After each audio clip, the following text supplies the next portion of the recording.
आज हम लोग एक नया टॉपिक पढ़ेंगे, सर्च इंजन। वैसे सर्च इंजन नाम से ही सर्च इंजन मतलब कोई चीज सर्च करने के लिए ही होता है और बड़े पॉपुलर सर्च इंजन है आज। तो ठीक है, तो हम समझेंगे कि सर्च इंजन होता क्या है और सर्च इंजन से क्या काम करते हैं और कौन कौन सर्च इंजन है।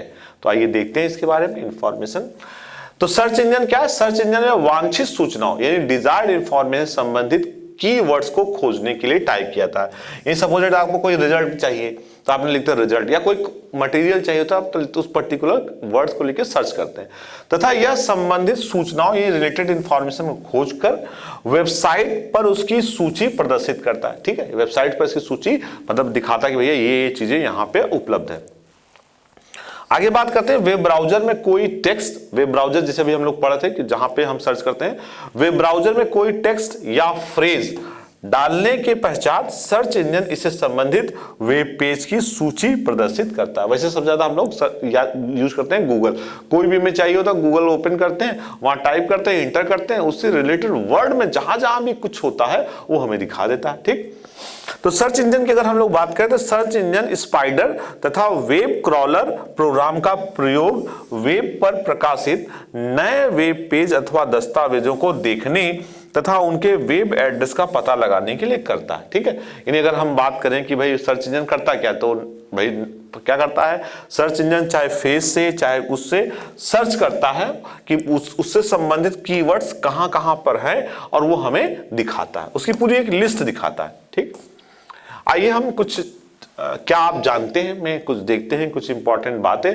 जैसे कि हम बात करें सर्वर। सर्वर क्या है? सर्वर हमने बताया था कि दो चीज होती है, एक होता है क्लाइंट, होता है सर्वर। क्लाइंट वो कंप्यूटर जो सर्विस लेते हैं वो क्लाइंट कहलाते हैं। सर्वर वो कंप्यूटर जो सर्विस प्रोवाइड करते हैं वो सर्वर कहलाते हैं। जुड़ने के लिए पासवर्ड या किसी अन्य पहचान की जरूरत नहीं होती, उसे बोलते हैं anonymous server. Anonymous server, anonymous का मतलब होता है जिसका नाम, एनोनिमस का जो लिटरल इंग्लिश होता है उसका मतलब होता है एनोनिमस जिसका नाम ना हो। तो अगर हम एनोनिमस की बात करें तो सर्वर जिसे जुड़ने के लिए पासवर्ड या किसी अन्य पहचान की जरूरत नहीं होती, एनोनिमस सर्वर कहते हैं। क्या कहते हैं उसे? एनोनिमस सर्वर कहते हैं। एनोनिमस का मतलब ही होता है जिसका नाम ना हो। ठीक, दूसरा बात करते हैं वेब ब्राउजर। वेब ब्राउजर भी हम लोग पढ़ते हैं। वेब ब्राउजर विंडो के अंदर स्थित वह आयताकार स्थान है जहां कोई वेब पेज एक साथ प्रदर्शित होते हैं को फ्रेम कहते हैं। मतलब फ्रेम की बात करें, जो वेब ब्राउजर में जहां पे कोई वेब पेज डिस्प्ले होता है उसको हम फ्रेम कहते हैं। कंप्यूटर द्वारा इंटरनेट से जुड़कर उस पर उपस्थित सुविधाओं का उपयोग करना क्लाउड कंप्यूटिंग कहलाता है। अब देखिए क्लाउड कंप्यूटिंग तो मतलब एक तरह से बहुत बड़ा कॉन्सेप्ट है क्लाउड कंप्यूटिंग। आज अगर हम बात करें तो जितनी भी सर्विसेज लेने की बात करें, चाहे वो सॉफ्टवेयर की बात हो चाहे वो इंफ्रास्ट्रक्चर की बात हो। इंफ्रास्ट्रक्चर में बता देता हूँ, जैसे सॉफ्टवेयर में जैसे आजकल देखिए आपको गूगल डॉक मिल रहा है, गूगल एक्सेल मिल रहा है, तो क्या आपको अपने सिस्टम पे एक्सेल नहीं भी डाउनलोड करें तो गूगल एक्सेल से काम कर सकते हैं, गूगल डॉक से काम कर सकते हैं। तो ये हो गया सॉफ्टवेयर एज ए सर्विस, यानी हम सॉफ्टवेयर को सर्विस की तरह यूज कर रहे हैं। एक होता है इंफ्रास्ट्रक्चर एज सर्विस, मतलब हम बस हार्ड डिस्क नहीं है, सर्वर नहीं है, तो हम ऑनलाइन हार्ड डिस्क में स्पेस इस्तेमाल खरीद सकते हैं, ले सकते हैं। तो क्लाउड कंप्यूटिंग तो जो है एक बड़ा कॉन्सेप्ट है और आज आने वाला समय भी उसी का है और मैक्सिमम जो है क्लाउड कंप्यूटिंग का ही प्रयोग हो रहा है। आइए हम बात करते हैं कुछ इंपॉर्टेंट सर्च इंजन के बारे में बात करते हैं। जैसे याहू एक बड़ा ही पॉपुलर सर्च इंजन है, आपने देखा भी होगा। दूसरा अल्टा विस्टा भी एक पॉपुलर सर्च इंजन है। हॉटबॉट ये भी एक पॉपुलर सर्च इंजन है।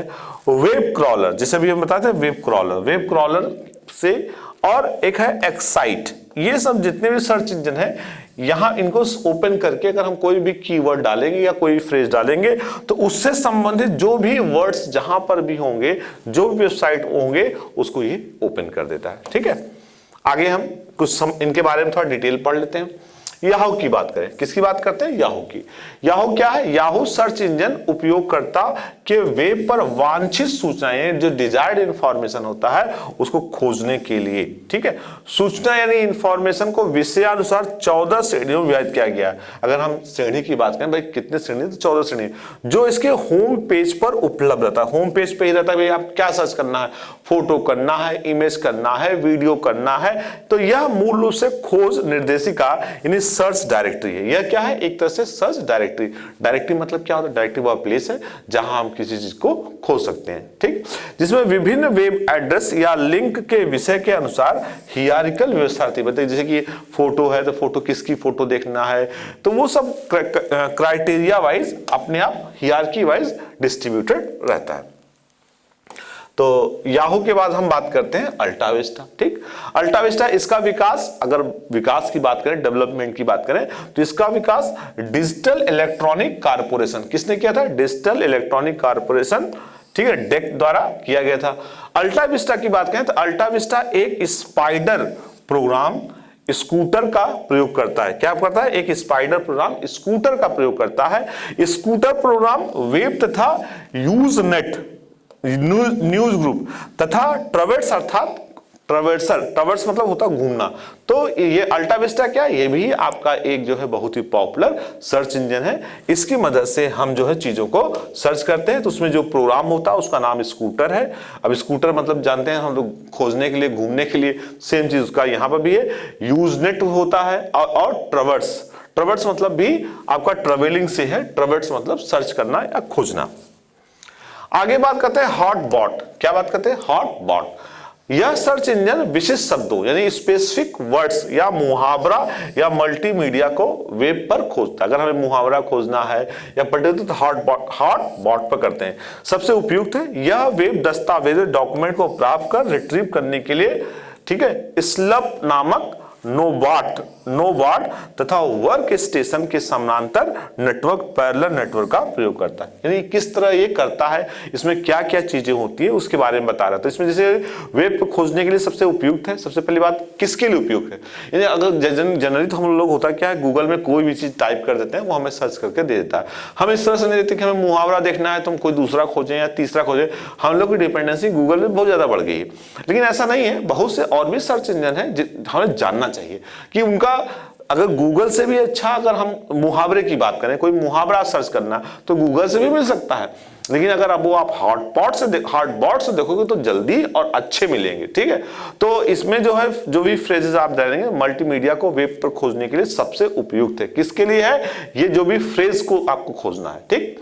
और यह वेब दस्तावेज डॉक्यूमेंट को प्राप्त करने के लिए स्लप नामक नोबाट तथा वर्क स्टेशन के समानांतर एक नेटवर्क, पैरेलल नेटवर्क का प्रयोग करता है। मतलब एक खुद का एक नेटवर्क बना देता है, उस चीज को सर्च करता है कि वो कहां पे है। आगे बात करते हैं वेब क्रॉलर। वेब क्रॉलर भी बहुत पॉपुलर सर्च इंजन है। होता क्या है कि गूगल ने सबको दबा के रखा है, मतलब हम लोग गूगल पे जाते हैं, लेकिन वेब क्रॉलर भी हम लोग इस्तेमाल कर सकते हैं। यह एक सर्च इंजन है। इसका वेब रोबोट, ठीक है, इसका वेब रोबोट प्रतिदिन वेब पर संचित दस्तावेज यानी स्टोर डॉक्यूमेंट में कीवर्ड की सूची इंडेक्स करता है। मतलब उसे देखता है कीवर्ड, जैसे आपने कहा कंप्यूटर लर्निंग या कोई भी पर्टिकुलर वर्ड्स वो सर्च करता है, ठीक है, रखता है, इंडेक्स बनाता है। इंडेक्स क्या करता है? वेब रोबोट को वेब बॉट भी कहते हैं। चूंकि वेब रोबोट है इसलिए इसे बोलते हैं वेब बॉट भी कहते हैं। यह HTML दस्तावेजों के शीर्षक के टाइटल्स की सूची इंडेक्स बनाता है। यानी HTML की जितनी फाइल्स हैं उनका एक सूची बना लेता है। जब सूची बनाने से क्या फायदा होता है? इंडेक्स बनाने से क्या, जैसे हम लोग बुक्स में इंडेक्स बनाते हैं, तो बुक्स में इंडेक्स बनाने से हमें कोई चीज पढ़ना हुआ तुरंत हम इंडेक्स देखते हैं कि भैया ये टॉपिक है कि नहीं है, तो हमारा काम आसान हो जाता है। उसी तरह कंप्यूटर भी यानी सर्च इंजन भी अपने कीवर्ड्स का एक अपना वो बना लेगा, इंडेक्स बना लेगा। तो कोई भी आपने कीवर्ड डाला तो वो अपने इंडेक्स में देखेगा है या नहीं है तो अगर उसको खोजेगा, खोज के वो उसके पूरा डिटेल्स आपको दिखा देगा, ठीक है। अब हम आगे बात करते हैं एक्साइट की। तो ये क्या है? यह दस्तावेज डॉक्यूमेंट के फुल टेक्स्ट के लिए, किसके लिए? यह दस्तावेज डॉक्यूमेंट के फुल टेक्स्ट के लिए फुल टेक्स्ट को सर्च करने के लिए स्पाइडर, किसका? स्पाइडर तथा इंडेक्सर, दो चीज होती है, स्पाइडर और इंडेक्सर का प्रयोग करता है। एग्जाम में पूछ सकते हैं कि भाई एक्साइट किसका इस्तेमाल करता है, तो हम बता सकते हैं कि इंडेक्सर का इस्तेमाल करता है। आगे बात करते हैं एक्साइट केस सेंसिटिव, किसका? केस सेंसिटिव करता। अच्छा देखिए, अब बात करते हैं केस सेंसिटिव। केस सेंसिटिव का मतलब क्या होता है? जैसे कि अगर ये हम बात करें ये भी ए है, ये भी ए है, ठीक है, ये कैपिटल ए है और ये स्मॉल ए है। तो अगर जो केस सेंसिटिव होगा, मतलब केस को सेंस कर रहा होगा कि ये स्मॉल है कैपिटल है, वो कहेगा ये दोनों अलग है। केस सेंसिटिव में दोनों अलग है। और केस इनसेंसिटिव है, मतलब केस सेंस नहीं कर रहा तो कहेगा दोनों एक है। जैसे कि अगर हम डॉस की बात करें, स्टीमल की बात करें, तो वो केस सेंसिटिव नहीं है, मतलब उसमें चाहे स्मॉल लिखो चाहे कैपिटल लिखो, वो आप एक ही तरह काम करता है। ठीक, तो ये सर्च इंजन क्या है, केस सेंसिटिव, मतलब अगर आपने ए स्मॉल में लिखा तो जितना ए स्मॉल से होगा उसको सर्च करेगा, अगर आपने कैपिटल ए लिखा तो कैपिटल ए से संबंधित चीजों को सर्च करेगा। ठीक, तो उपयुक्त सर्च इंजन के अतिरिक्त कुछ अन्य प्रमुख सर्च इंजन है, मतलब ये तो सर्च इंजन थे ही, उनके साथ साथ कुछ और, MetaCrawler, info market, India info.com, all for one, Infoseek, Lycos, highway 61.com इत्यादि। मतलब ऐसा नहीं कि सर्च इंजन की एकदम एक भरमार सी है, बहुत से सर्च इंजन है और हर सर्च इंजन का अपना अपना एक विशेषता है। ठीक है, ऐसा नहीं कि जो है वही सर्च इंजन है। ठीक है, अब हम लोग जो है नेक्स्ट क्लास में टाइप्स ऑफ वेबसाइट कितने प्रकार होते हैं इसके बारे में अध्ययन करेंगे।